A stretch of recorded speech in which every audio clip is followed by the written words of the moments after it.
Hi all, మేము last week అంతేరా రెస్టారెంట్కి వెళ్ళాం. జూబ్లీ హిల్స్లో ఉంది ఇది. And look at that ambience అయితే చాలా అంటే చాలా బాగుంది. చాలా ప్లెజెంట్గా అనిపించింది నాకైతే. అండ్ లైట్గా మ్యూజిక్ కూడా ప్లే అవుతుంది. అండ్ చాలా బాగుంది పీస్ఫుల్గా. అండ్ వీళ్ళు మా బావగారు వాళ్ళ పిల్లలు. మా బావగారు వాళ్ళు వచ్చారు గుడివాడ నుంచి. మేమందరం కలిసి వచ్చాం రెస్టారెంట్కి. అండ్ వెళ్ళగానే బుజ్జంకి కర్డ్ రైస్ ఆర్డర్ పెట్టేసి తనకి తినిపించాను నేను. అండ్ ఇక్కడ కిడ్స్కి హై చైర్ కూడా ప్రొవైడ్ చేశారు. అండ్ బుజ్జంకి అందులో కూర్చోబెట్టేసి తినిపించేసాం.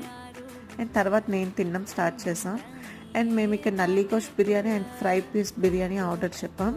అండ్ ప్రైస్ కొంచెం హై అనిపించింది, క్వాంటిటీ కొంచెం తక్కువ ఇచ్చారు. టేస్ట్ ఓకేగా ఉంది. అండ్ యాంబియన్స్ అయితే చాలా బాగుంది. అండ్ మేము ఇక్కడ పూరి జగన్నాథ్ వాళ్ళ బ్రదర్ని మీట్ అయ్యాం. అంతే. ఈ వీడియో నచ్చితే please do like, share and subscribe to my channel.